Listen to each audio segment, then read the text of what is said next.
also a time that the U.S. government and our officials would launch a war and a further escalation in both Syria and Iran.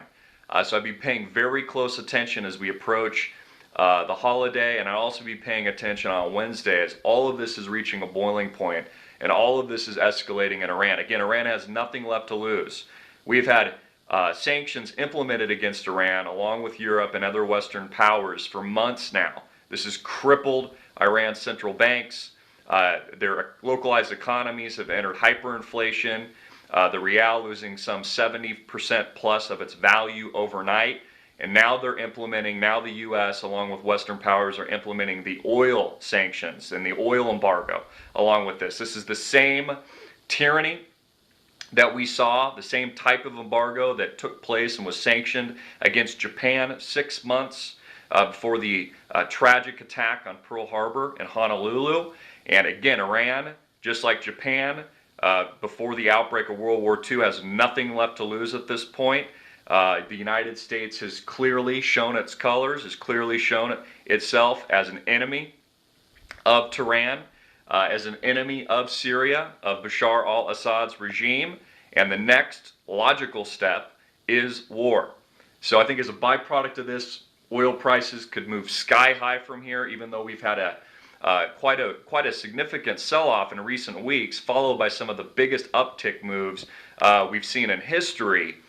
This is all gravitating towards war. This is all gravitating to a much larger, broader, violent, and deadly conflict in the Middle East. I'm Christopher Green. You're watching Green Wave TV, alternative media television, and I just delivered the Daily Wave. Hard-hitting and in your face, America.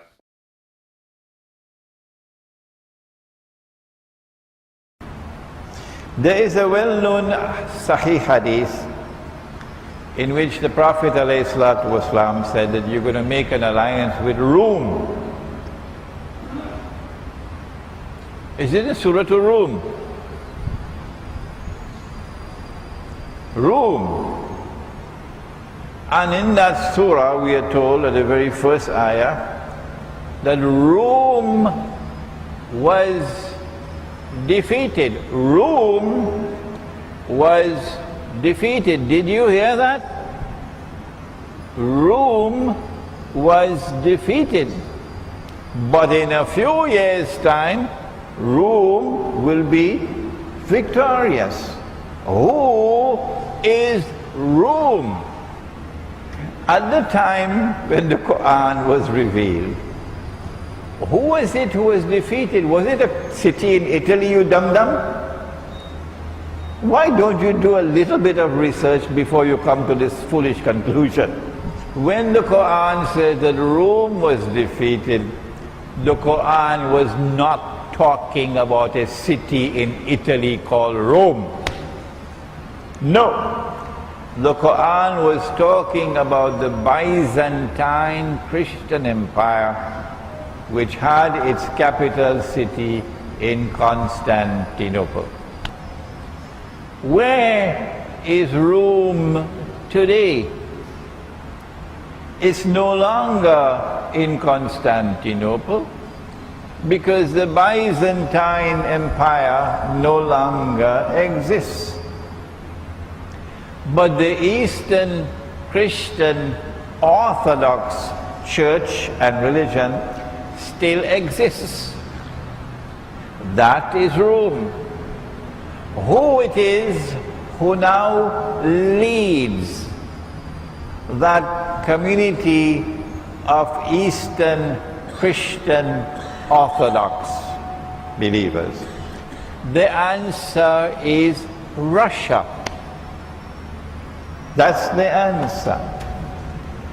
And so when the Prophet said, alayhi salatu wassalam, that you will make an alliance with Rome, he was certainly not talking about a Yankee alliance.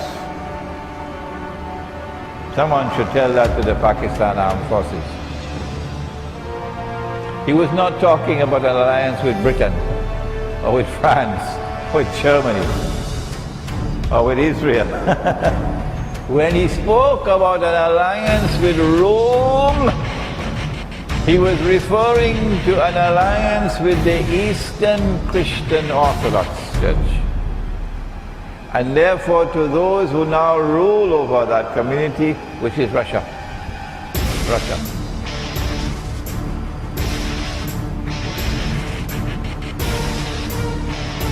And so a Muslim alliance with Russia is anticipated by the Prophet ﷺ, and it will come. And you have an alliance with Russia, as prophesied in the Hadith. Then the Russian Navy can enter into the Mediterranean. The Russian submarines can enter into the Mediterranean from the Black Sea. And then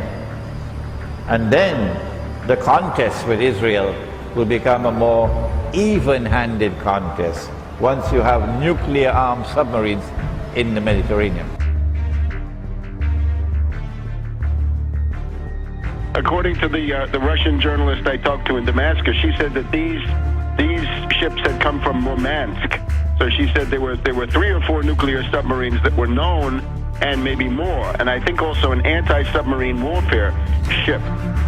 So this, I think, highly significant, and I think the big thing that's hanging over all this is the tremendous, hysterical, Dr. Goebbels-style Western media blackout that this Russian fleet is there.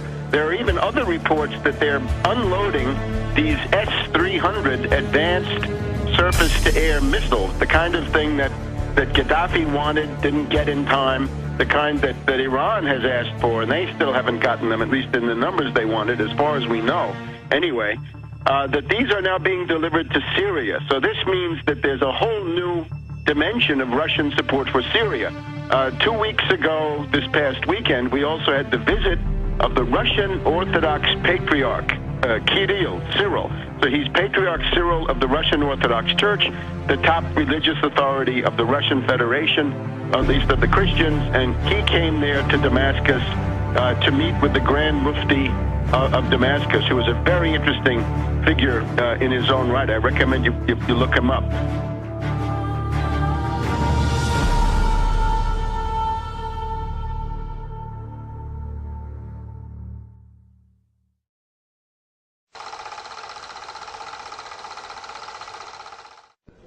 We meet at a very dangerous moment in our history and in the history of the world to address you on the subject of implications of a Zionist Israeli attack on Iran, which now appears to be not only fairly certain, but also just around the corner. We say that Israel wants to attack Iran because Israel ultimately wants to rule the world. Because the Zionists want to rule the world. Because the Judeo-Christian Zionist European Alliance wants to deliver to the state of Israel the status of ruling state in the world. That's why we believe all these wars are taking place. And so this is why they want to attack Iran. You have the right to wage war against the people unjustly. And so an attack on Iran would be unjust war. But I want to say something more. To those who are beating the drums of war in the Arab world and who are looking forward to the attack on Iran, that you are beating the drums of unjust war. And when the attack takes place, you will be committing the same sin as supporters of the war, as those who are themselves perpetrating the war. And shame on you! Shame on you, we say to you, straight to your faces, from here in Malaysia, that if you support the attack on Iran, you are supporting unjust war. You are yourselves a party of zulm, and Allah does not provide guidance to the people who commit zulm. One of the reasons why many Arabs, not all Arabs, but many Arabs are beating the drums of war, looking forward to an attack on Iran, is because Iran is Shia. They hold the view that Shia are kuffar, and hence it is permissible to launch war on the kuffar, the disbelievers. How can you come to this conclusion that the Shia are kuffar? If the Shia are kuffar, then there must be some ijma' or consensus of opinion on that subject. That consensus has never been achieved in 1400 years. As a consequence, we say, it is too late in the day now for you to come with any manufactured arguments declaring the Shia to be kuffar. The drum beating against the Shia and the attack which is about to be launched on Iran is located in a larger framework in which those who are waging war on Islam are seeking to do something that will function as a catalyst for creating Sunni-Shia civil war in the world of Islam. Sunni-Shia civil war would be something that would be massively beneficial for Israel.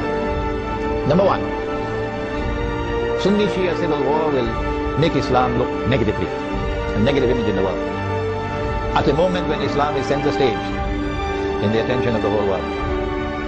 Number two, Sunni-Shia civil war in Islam, Sunni versus Shia, would function as a diversion, diverting attention, both Muslim and non-Muslim attention, away from the plans of the Zionists to rule the world. Thirdly, Muslims fighting against themselves will obviously lead to a loss of power. Our power will decrease, and that will be strategically advantageous for Israel. War on Iran obviously is going to impact on the world economy. Number one, on the price of oil. Not only because Iran is a major supplier of oil, but also because Iran is located in that basin that the Iranians call the Persian Gulf and the Arabs call the Arab Gulf, and they're still fighting over the words. The price of oil is going to shoot up because Iran can also block the Straits of Hormuz. You see, there are Iranian territory on this side and Oman on that side. It's not difficult for Iran to block the Straits of Hormuz and disrupt or the passage of oil tankers. So we can anticipate fairly confidently that the price of oil is going to escalate dramatically once the attack takes place. And the American government knows that. And that's why the American government does not want Iran to be attacked. Because the American government knows, and the Federal Reserve knows, and the bankers also know, that the US dollar is going to collapse. It will not survive an Israeli attack on Iran with the price of oil shooting up through the roof. And if the US dollar collapses, of course they're going to have to demonetize the US dollar. It will no longer be legal tender. They have to have something in place. They probably already have something to replace it, but at a fraction of its previous value. The American economy is going to collapse. Large numbers of white Americans are going to lose their wealth. And many of them are going to be listening to this lecture. There's going to be chaos in the United States when the economy collapses. There can be riots in the United States, and they're already anticipating that. And so an attack on Iran would lead to economic, financial, and monetary consequences that will be disastrous for the USA. An attack on Iran can be launched simultaneously with an attack on Pakistan.